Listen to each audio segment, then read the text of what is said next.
You float in the deepest quiet imaginable, a silence broken only by the hum of life support. Your outpost is a tiny metal bubble. It hangs in the black between worlds. Below you, Neptune glows like a cold blue marble. It is a lonely, but beautiful, existence. You are the sole guardian of Relay Station Epsilon, a forgotten post on the edge of everything. Your job is simple. You watch. You listen. You report anything that feels out of place. Most days, nothing is out of place. The universe keeps its secrets well. You sip your nutrient paste. It tastes vaguely of chicken, another thrilling Tuesday in the void. The anomaly alarm has never once made a sound, not in your entire 3-year tour. You mostly use the console to play vintage vid games. Today, however, is different.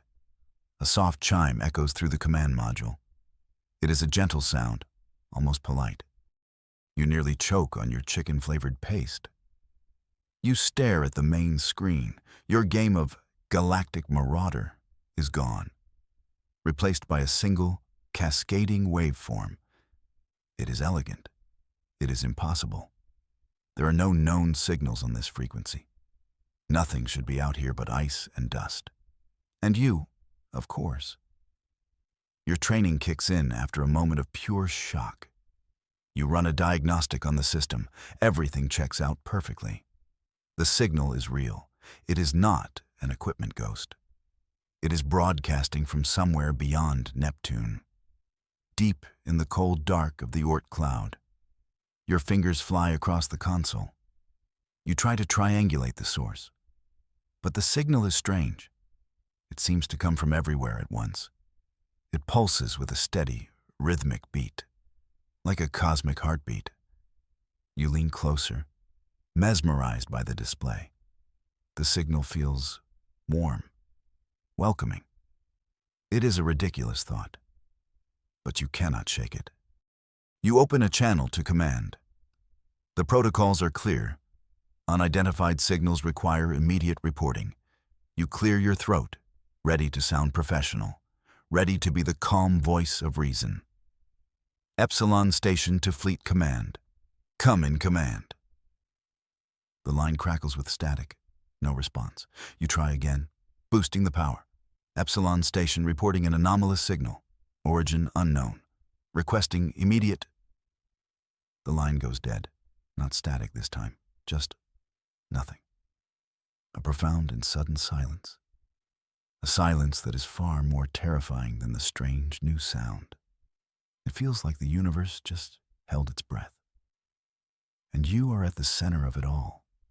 The signal on your screen continues to pulse, unbothered, unchanged. It feels like it is waiting for you, and only you. The signal is not just a sound. You realize this as the hours bleed into one another. It is a language. A form of communication so advanced, it almost looks like art.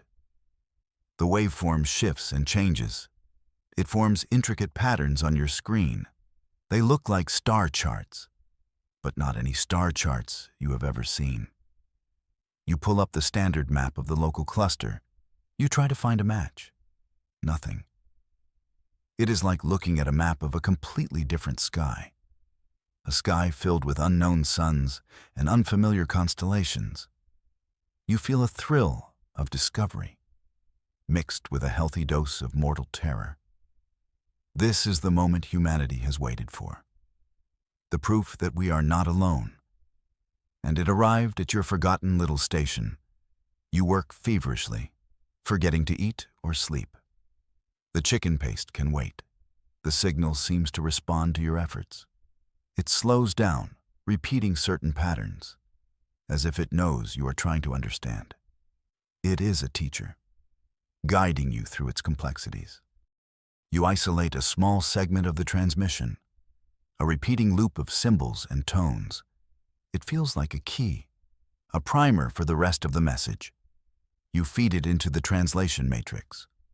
The station's computer groans under the strain. The fans kick into high gear, whirring loudly in the otherwise silent room. For a moment, You think the whole system will crash. Then, a single word appears on the screen. A word in perfect, unaccented English. Hello? A single word that changes everything.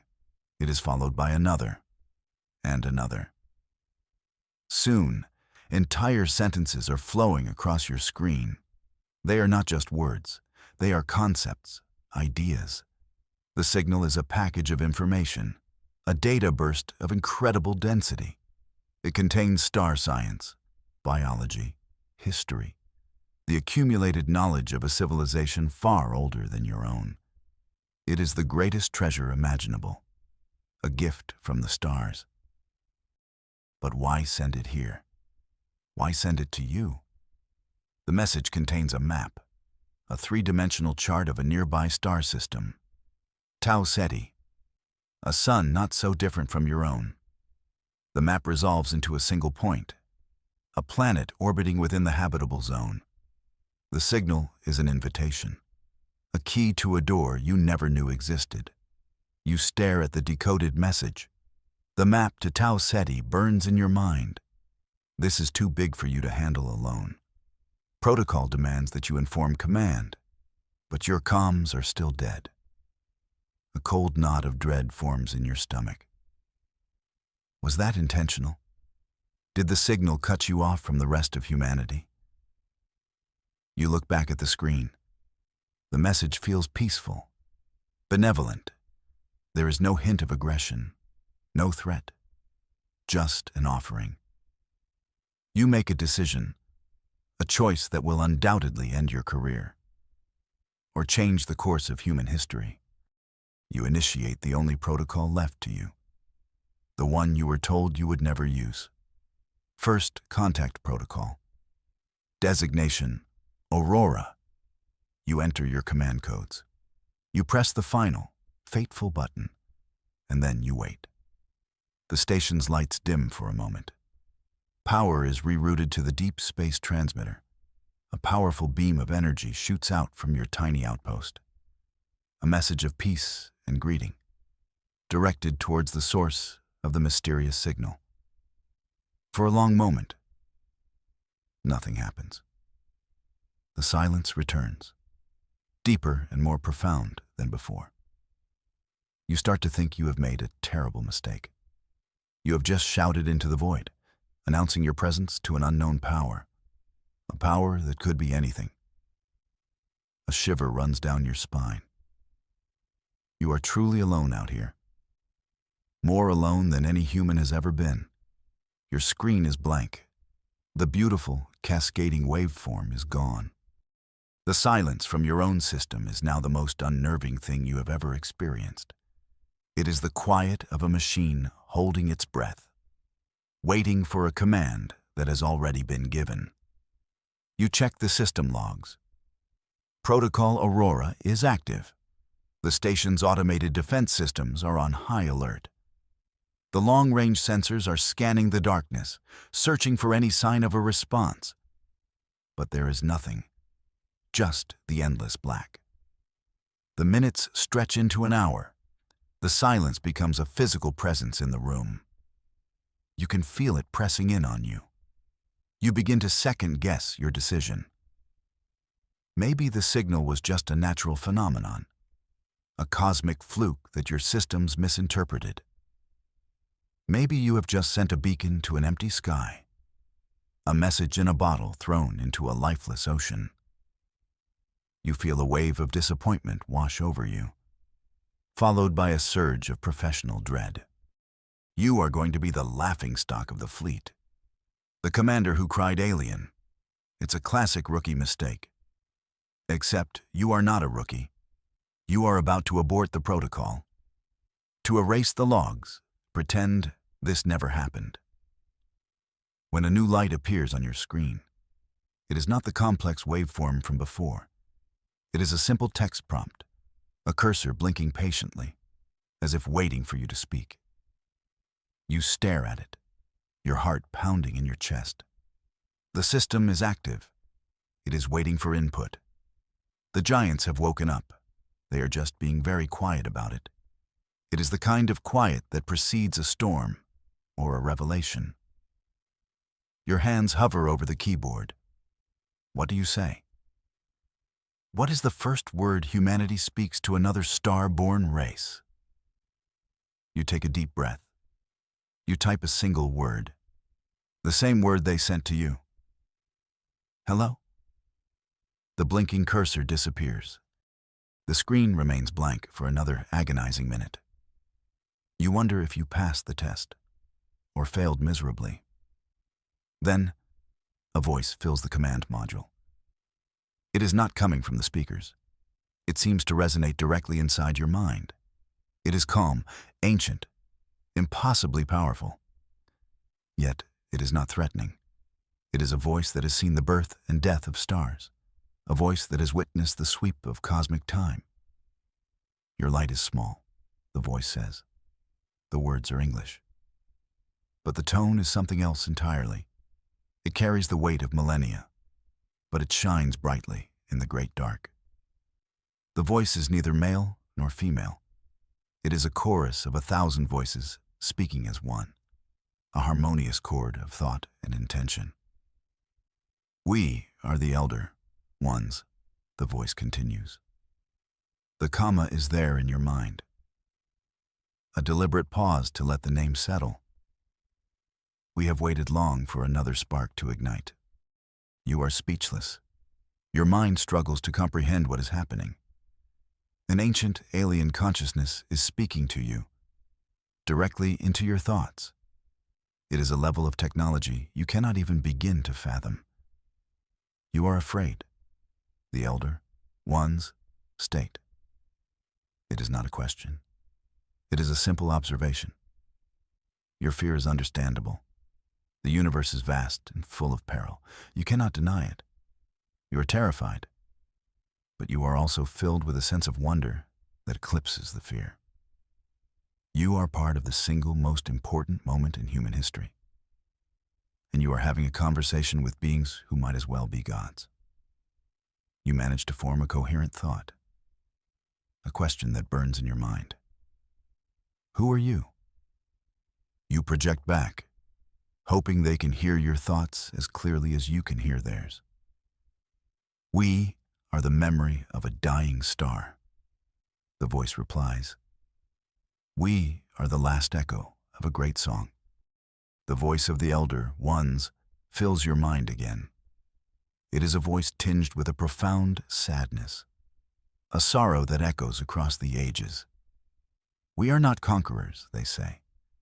The words are a soft lament, a counterpoint to their immense power. We are refugees, the last survivors of a war that consumed our galaxy. A war? The concept seems so primitive, so out of place with their advanced nature.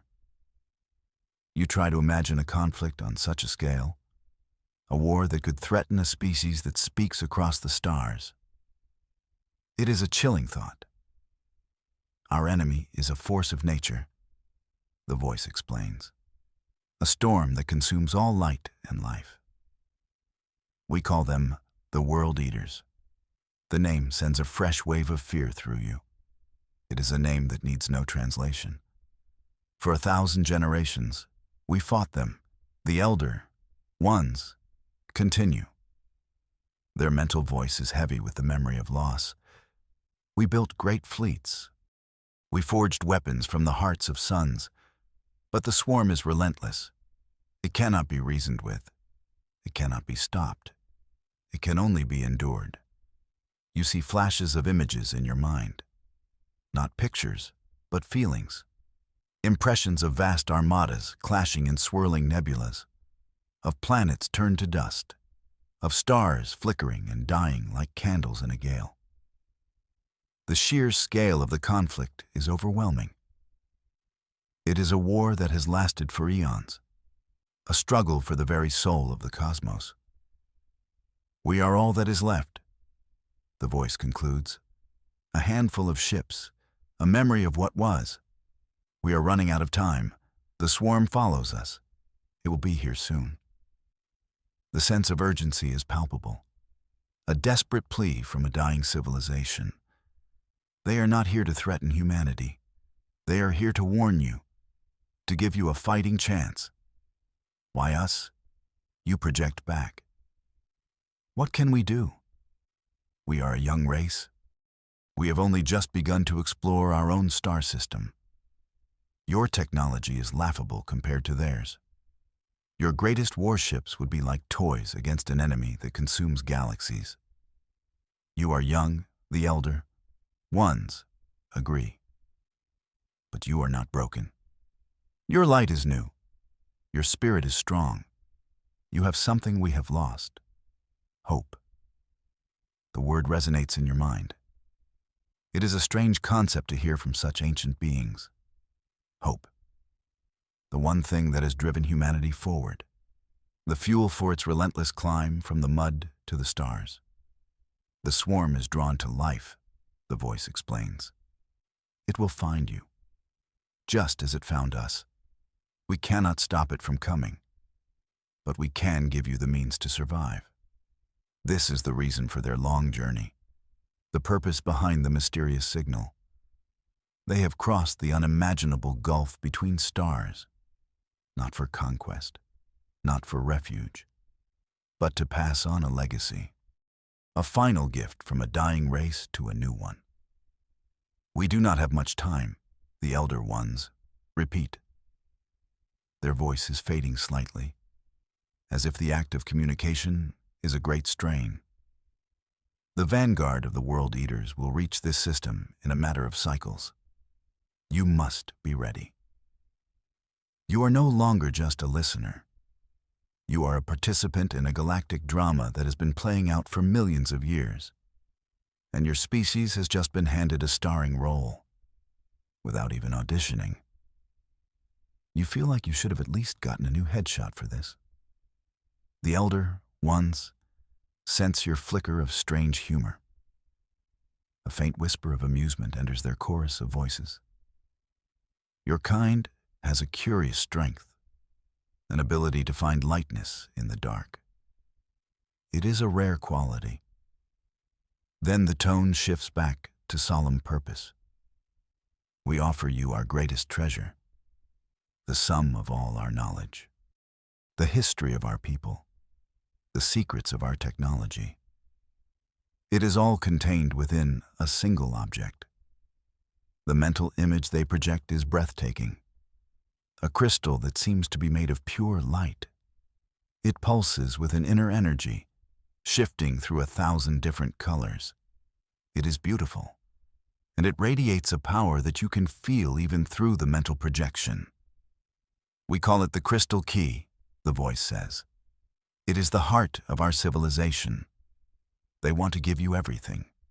All their science, all their culture, a legacy that spans 1,000,000 years. It is a gift beyond all measure, a shortcut up the evolutionary ladder that would save humanity centuries of struggle. The key holds the designs for our ships, the elder ones explain, our power sources, our understanding of the universe. With it, you can build a fleet capable of standing against the world eaters. The offer is almost too good to be true. It is a lifeline thrown to a species that did not even know it was drowning. The key is also a part of us. The voice continues. It is connected to our consciousness. It will be our final legacy, a way for us to live on, through you. The idea is staggering. To merge the wisdom of an ancient race with the vitality of a young one. It is a form of immortality you could never have conceived. We will send the key to your location, the elder ones declare. It will travel on a beam of focused light. It will arrive at your station in less than 1 of your hours. The speed is incredible. They are literally mailing you a package via light beam. You wonder what the postage costs on something like that. You must be the one to receive it, the voice instructs. The key is attuned to our first contact. It will only resonate with you. This is getting more and more personal. You are no longer just the switchboard operator for an interspecies call. You are now the designated recipient of the most important artifact in the galaxy. No pressure.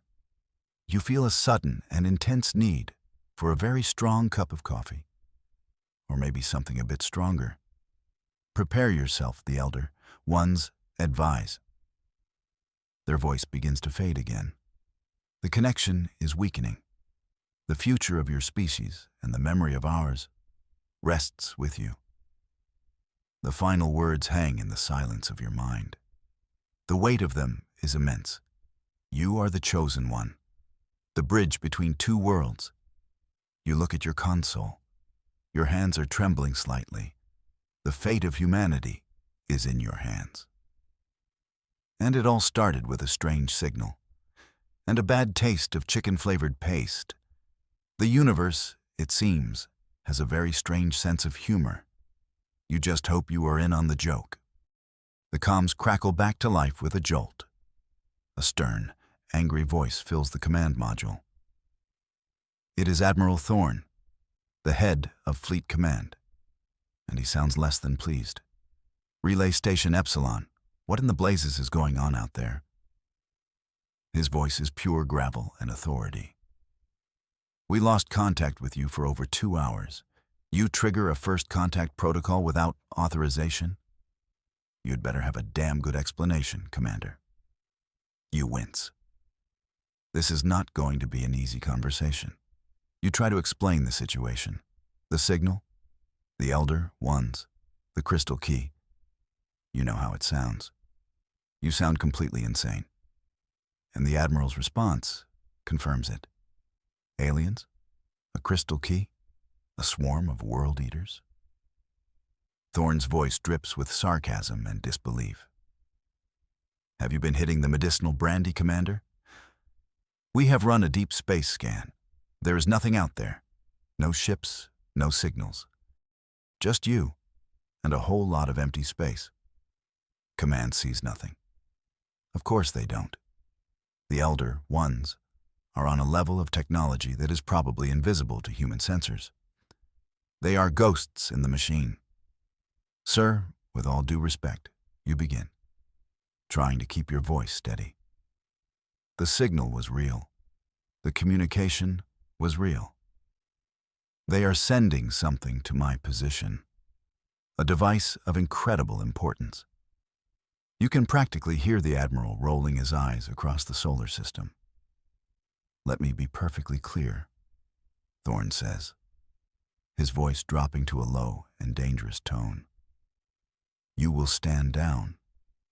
You will abort Protocol Aurora, and you will submit to a full psychological evaluation upon your return to base. I am not about to risk a diplomatic incident with a new species based on the ramblings of a single, isolated officer. He thinks it is a trick, a deception, a classic Trojan horse scenario. And from his perspective, you cannot blame him. It is the most logical and paranoid conclusion. Humanity is a species that has always looked at the dark with suspicion, expecting monsters, not saviors. Sir, they are not a threat, you insist. They are refugees. They are trying to help us, to warn us. But your words are falling on deaf ears. Command has already made up its mind. They see a potential weapon, a virus, a trap designed to cripple the fleet. They cannot see the truth. They cannot feel the sincerity in the Elder One's message. That is an order, Commander. Thorne barks. Stand down. Now the line goes dead.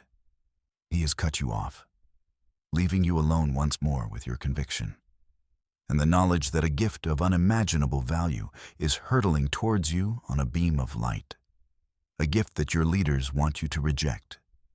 You are at a crossroads, a turning point not just for your career, but for your entire species. On one side, you have the orders of your superiors, the logical, cautious path, the path of obedience.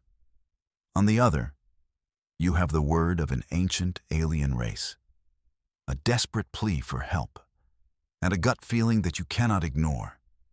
You have heard their voice. You have felt their sorrow. You believe them.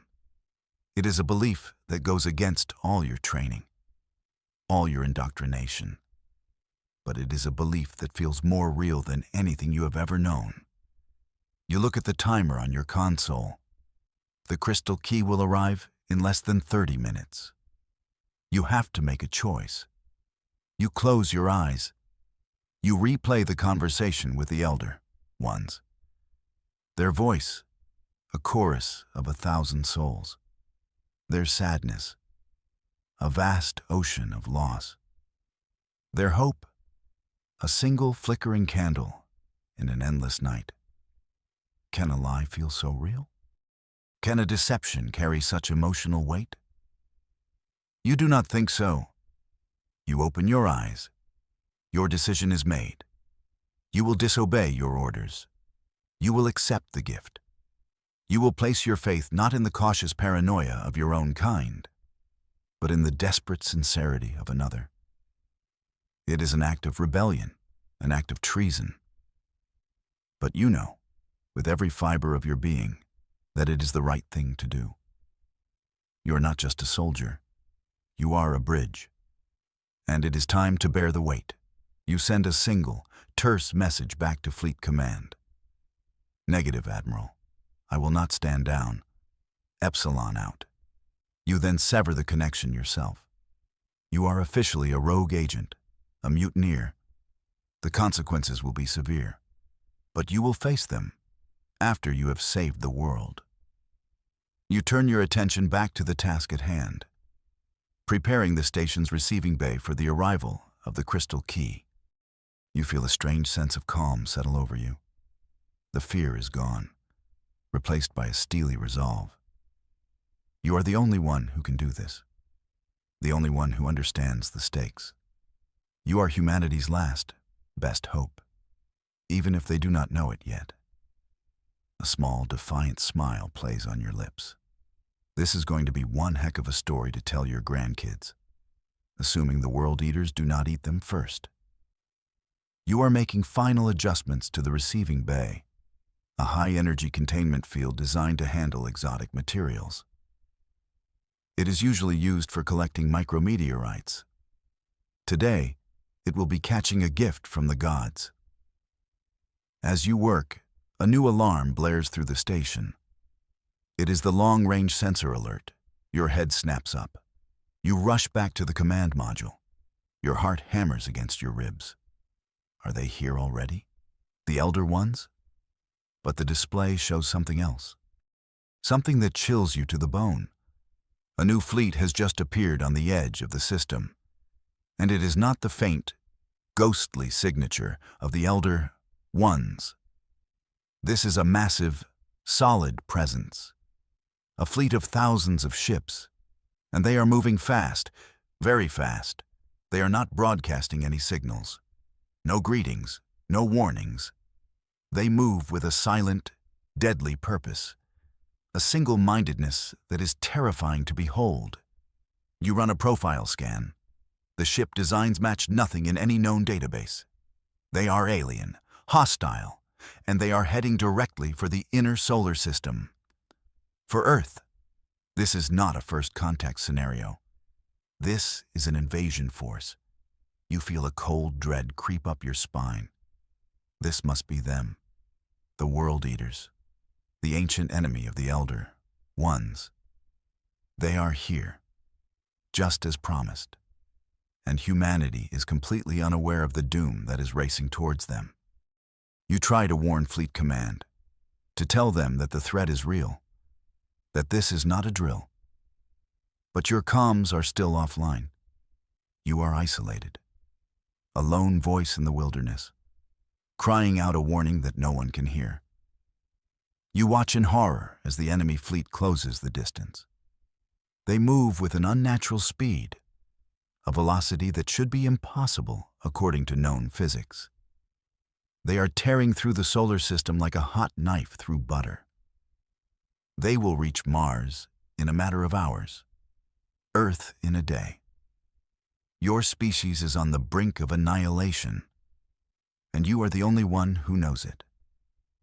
The irony is so thick you could cut it with a spork. The weight of this knowledge is crushing. The fate of billions rests on your shoulders. You have to do something. But what? Your small relay station is no match for an invasion fleet. You are a speed bump on the road to Armageddon.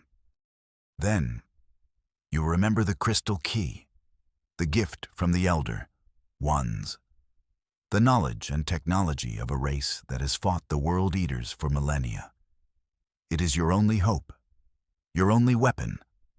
The timer on your console shows that the key will arrive in just a few minutes. It is a race against time, a desperate gamble for the survival of your species. You just have to hold on, to stay alive long enough to receive the gift, and to hope that it contains the miracle you so desperately need.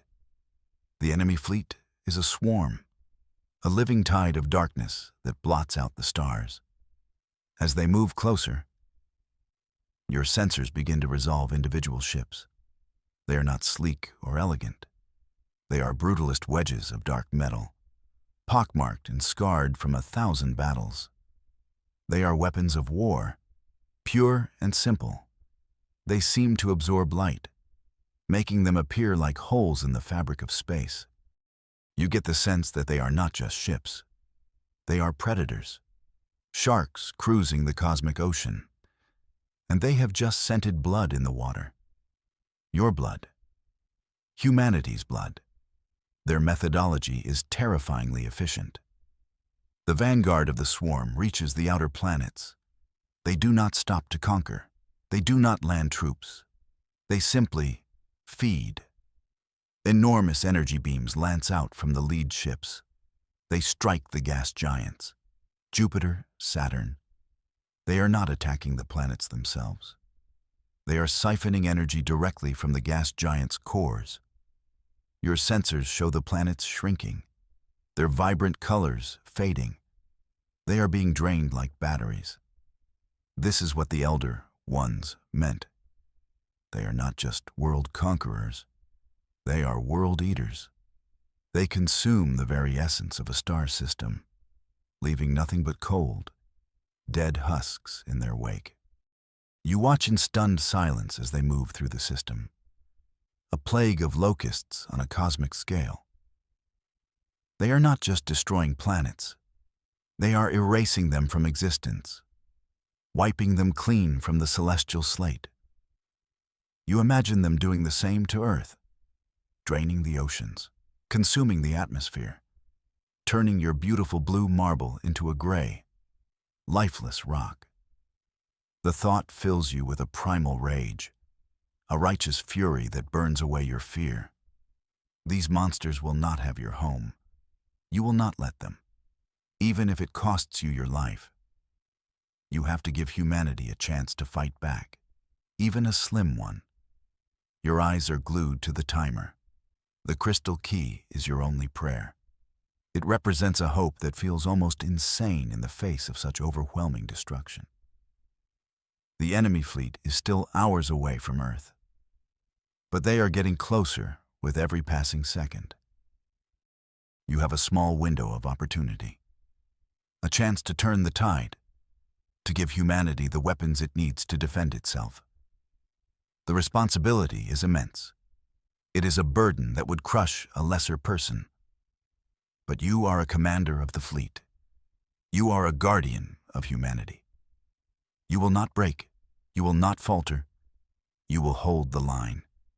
Here, at the edge of everything. You will be the shield against the darkness. Or die trying. A new alert flashes on your screen. It is from Fleet Command. They have detected the World Eater fleet. The entire Terran defense grid is on high alert. Warships are scrambling from their moorings at Luna and Mars. Humanity is finally aware of the threat.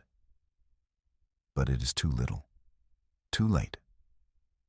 You pull up the tactical display. You see the icons representing Earth's fleet, a collection of destroyers, cruisers, and a handful of carriers. They are the pride of humanity, the most powerful warships ever built. and they are hopelessly outmatched. The World Eater fleet outnumbers them 100 to 1, and their technology is centuries, if not millennia, ahead of your own. You watch as the first engagement takes place near the asteroid belt. A squadron of Earth's fastest destroyers move to intercept a World Eater scout ship. It is a brave, but foolish, move. The scout ship, a single, dark wedge, does not even bother to change course. It fires a single pulse of dark energy. The beam is impossibly fast. It cuts through the destroyer squadron like a scythe through wheat.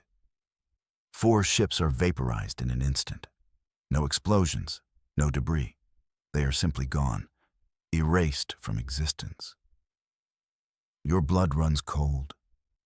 Humanity's best weapons are useless. Their finest warriors are little more than gnats to be swatted aside. The truth of the situation settles in your mind like a shroud. Humanity cannot win this fight, not alone. Their only hope is an alliance with the Elder Ones, the very beings the command dismissed as a trick. The irony is so bitter, it makes you want to laugh or scream. You are the only one who can bridge that gap, the only one who has spoken to the Elder Ones, the only one they trust. Your renegade actions have suddenly become the single most important diplomatic mission in human history. It is a classic case of being in the wrong place at the right time. Or maybe the right place at the wrong time. You are not sure which. The timer for the Crystal Key's arrival hits 0. A beam of pure, white light erupts from the void. It strikes the receiving bay with pinpoint accuracy. The containment field flares, struggling to hold the immense energy. The entire station shakes. Alarms blare. For a moment, you think the system will overload, that the station will be torn apart. Then, the light fades, leaving behind a single object hovering in the center of the bay. The Crystal Key. It is even more beautiful than the mental image the Elder Ones showed you. It is a living jewel, a shard of frozen starlight, and it is pulsing with a soft, gentle light, a beacon of fragile hope in a universe that has suddenly become very dark. Now you just need to get it to people who can use it. Simple, right?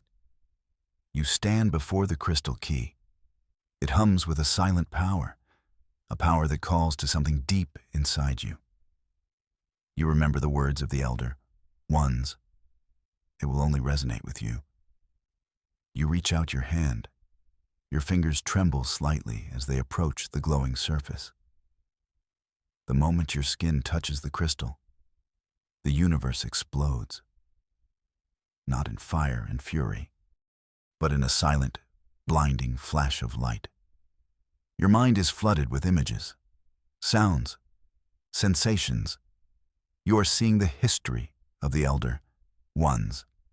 1 billion years of life, love, and loss. You see them evolve from simple sea creatures on a forgotten world. You see them reach for the stars. You see them build a civilization that spans a galaxy. A civilization of artists, philosophers, and scientists. Then, you see the arrival of the World Eaters, a creeping shadow at the edge of their galaxy. You feel their confusion, their disbelief, their dawning horror. You witness the first battles, the desperate defense, the slow, grinding retreat across 1,000 worlds. You feel their sorrow, their despair, their unwavering resolve to survive, to preserve their culture, their memory. You are one with them. Their triumphs are your triumphs. Their pain is your pain. It is a torrent of information, an ocean of experience. It threatens to overwhelm you, to sweep away your own identity in its powerful current. But you hold on. You anchor yourself to the memory of your own world, of Earth, of humanity. And you endure. When the light fades, you are changed. The crystal key is no longer an object in front of you. It has merged with you. It is a part of you. Its energy flows through your veins. Its knowledge fills your mind. You are no longer just a human. You are something more. A synthesis of two species. A living bridge between the old and the new. You can feel the Elder One's consciousness within you, not as a separate entity, but as a gentle whisper, a guiding hand. They have entrusted you with their legacy, their very soul, and you will not fail them. You look at the tactical display. You see the World Eater fleet continuing its relentless advance. You see humanity's fleet preparing for a last, doomed stand. But now, you see something else. You see a path to victory. The knowledge of the Elder Ones has given you a new perspective. You understand the World Eater's technology, their strategies, their weaknesses, and you know how to defeat them. The crystal key is not just a library. It is a weapon, a tool, and you are the one who wields it. You open a channel to the Elder One's fleet, a channel that exists only in your mind. I have the key, you project. I am ready. A chorus of voices replies. A wave of relief and hope washes over you. We are with you, First Ambassador. The power of the crystal key thrums within you. It is a living connection to the knowledge of the Elder Ones. You can see the universe in a new light, not as empty space dotted with stars, but as a web of energy, a cosmic tapestry that can be woven and rewoven. You focus your will. You reach out with your mind, guided by the ancient wisdom within you. You touch the dormant systems of the Elder One's technology, systems that have been scattered across the galaxy for millennia, waiting for the right catalyst to awaken them. You find what you are looking for. A network of automated shipyards, hidden in the hearts of dead stars, forges of incredible power, lying silent and cold for 1,000,000 years. With a single thought, you send a command, a pulse of energy that travels faster than light, a wake-up call that echoes across the void. And in the darkness, the forges respond. Dead stars ignite with a cold, blue fire. Ancient machinery stirs from its long slumber. Gigantic construction arms, miles long, begin to move. They gather starlight. They shape it. They forge it into solid matter. They are building ships, not the elegant, organic vessels of the Elder One's golden age. These are ships of war, designed for a single purpose, to fight the World Eaters. They are born from the light of dead stars, forged in the fires of a dying hope. Your relay station sensors go wild. Hundreds, then thousands, of new contacts appear on the screen. They are appearing out of nowhere, ripping through space-time to answer your call. A new fleet is being born, a fleet of impossible power and speed. They are a fusion of Elder One's design and your own desperate ingenuity. You can feel them. You are connected to each and every one. They are an extension of your will, a sword in your hand. You direct them to the Sol system, to the defense of Earth. They move with a silent grace that belies their immense power, a fleet of silver ghosts streaking through the night. The forges of light have answered the call, and they have given you an army. You open a channel to Fleet Command, to Admiral Thorne. This time, the connection is instantaneous and crystal clear. Admiral, you say. Your voice is calm, confident, changed. This is Commander, no, First Ambassador of the Terran Elder Alliance. There is a stunned silence on the other end of the line. You can almost hear the Admiral's brain trying to process what you just said. What is this? He finally sputters. Who is this? You smile. I am the one who is going to save your fleet, Admiral. You reply. And your world. I suggest you listen very carefully. You begin to transmit the new tactical data, the weak points in the World Eater ships, the new weapon frequencies, the battle plan that will give humanity a fighting chance. For the first time in a long time, you feel a genuine surge of hope. This is not the end. It is the beginning. The stage is set. The final act of a drama that has spanned a galaxy is about to begin. On one side, the World Eaters swarm, a relentless tide of darkness, 1 billion strong. Their goal is simple: to consume, to destroy, to extinguish all light from the universe. On the other side, a fragile alliance, the battered remnants of humanity's fleet, the last vestiges of the Elder, one's ancient power, and you, the bridge between them, the unlikely commander of a ghost fleet born from starlight. It is a desperate gamble, a last, suicidal stand against overwhelming odds. But it is the only chance you have. You stand on the command deck of your tiny relay station, but you are also on the bridge of 1,000 warships. You see through their sensors. You command their weapons. Your consciousness is spread across the entire fleet. It is an exhilarating and terrifying experience. You are a god of war, a puppet master pulling the strings of a celestial ballet. You issue your orders, not with words, but with thoughts. The human fleet, under Admiral Thorne's reluctant command, forms the anvil. They will hold the line. They will absorb the initial shock of the World Eater assault. Your fleet, the fleet of the Elder Ones, will be the hammer. You will flank them, strike at their weak points, and hope to break their command structure. The two fleets collide in the space between Mars and Jupiter. It is a battle of unimaginable scale. The sky erupts in a silent storm of light and energy. Human ships, brave and defiant, charge into the teeth of the swarm. Their weapons have little effect, but they buy you time.